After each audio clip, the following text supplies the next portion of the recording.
Hi, everybody. I'm Declan DeWitt Hall. This is my beloved wife, Suzanne. Happy Friday. Happy Friday. We're here for our Friday live chat, and we have a subject we want to talk to you about today. You want to introduce that? So we're going to be talking about self-sabotage, self-care, and related stuff about self-image, I guess. Yeah, we've seen a lot of, I think that our community, specifically the trans community, is being attacked a lot in the news, and I think we have to think about how we self-sabotage ourselves to give us the best shot at being happy and being successful. And there's enough, we have to deal with that. Let's try to work on what we can deal with. Some things we can't, and I've seen some memes going around and some people talking about how to not self-sabotage and what self-sabotaging is. Do you have any thoughts on that? Do you want to start talking about what self-sabotage is? Sorry. You want to go ahead? Sure. Okay. It's just, shooting yourself down, being your own worst enemy, instead of having the world be the problems take you down. You kind of do it to yourself. And there's a lot of ways you can do that. I mean, it from not having boundaries to not asking for help, for rejecting praise. That's one of the things I do a lot. Susie, I'll say something like, "Oh, you look good today." I'm like, "No, I don't think I do." And my hair is, and if you stop that for a minute and did that stop that thinking for a second and thought, and just said thank you, it would lift your spirits a little bit. It's kind of hard for us. We often reject praise from other people, and that is actually a way of self-sabotaging yourself. When you put your needs on hold, that's another one of them. Procrastinating, believe it or not, is another one. You saw these in a graphic, right? I was just bringing it up. I did. I'm going to share it great points. Later. Procrastination is something that I find myself doing. I think for a writer, I don't know if you guys are familiar with the term imposter syndrome, but it's something that creatives and other people do. But I hear it in particular for writers and pastors, people like that, that you start questioning the validity of your work, questioning the validity of your ability to do what you set out to do. And so as this pandemic-related depression has been trying to take hold of me, procrastination is one of those things that kind of kicks in because you're questioning whether or not you're capable of doing it, whether you should do it, whether you should bother doing it, whether you have anything worthy to say. And if you just don't step in and do it, and the end of the day, you've procrastinated and you're upset that you still haven't accomplished. Then you're also upset about that, on top of all the other things. Yeah, I think, and trying to be perfect was the last one on that list. Oh, and setting unrealistic goals is one.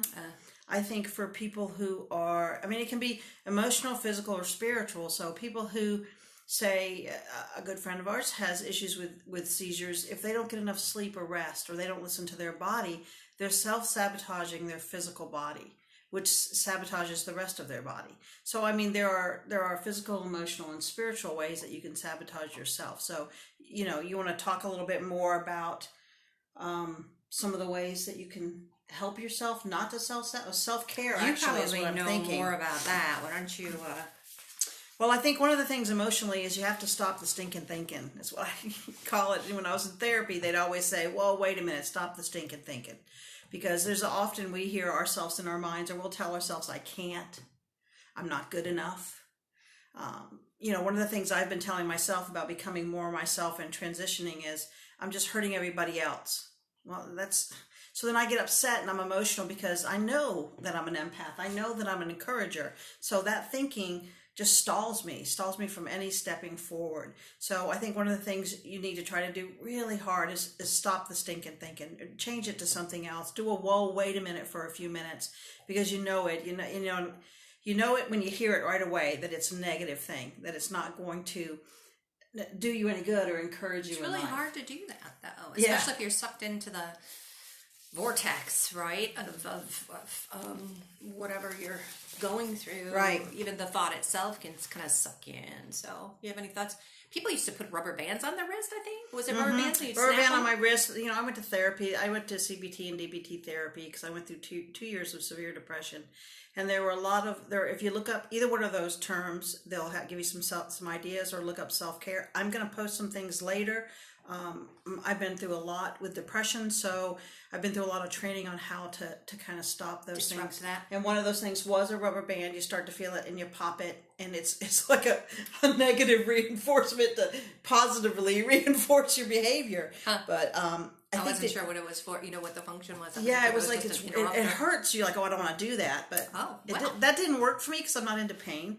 But there was something that worked very well for me. A counselor, a master social worker, one time told me to do a whoa, wait a minute, and to visualize my hands going, whoa, wait a minute.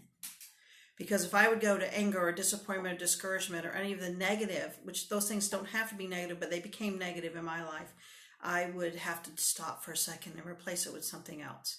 So the whoa, wait a minute helped me just to, taking a breath, taking a hot bath. I mean, there's all kinds of self-cares. But you have to try to, everybody else is getting in your way. There's roadblocks. You've got to get out of your own way.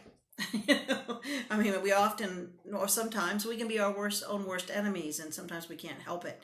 And there are ways that you can do that. There are little tiny tricks and things you can do every day to help with that. And I'm going to post some of those later. I've got some memes, things like write 3 positive things about yourself.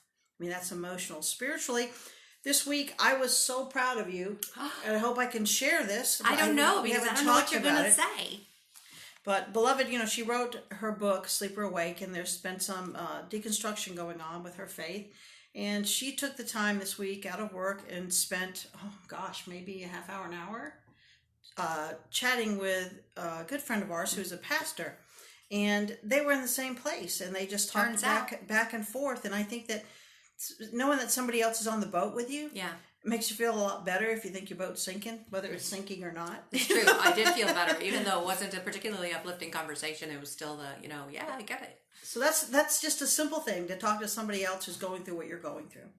If you have depression, get on in a depression support group, talk to a psychologist. If you have, if you're going through deconstruction, be in a group or talk to somebody else who is.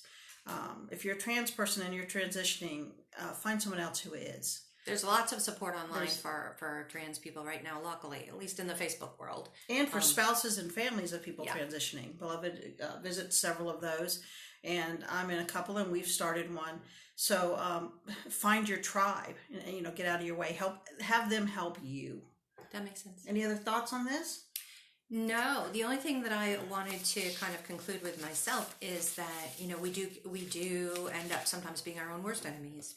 We do sabotage ourselves when we don't want to, and we question our importance and our worth all the time.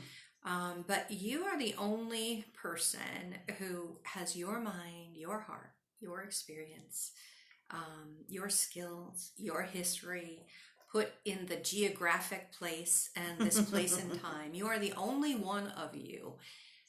And you make a particular difference in here and now. Yes, you do. Right where you are. You may not feel it all the time. You may not know it, but it is true.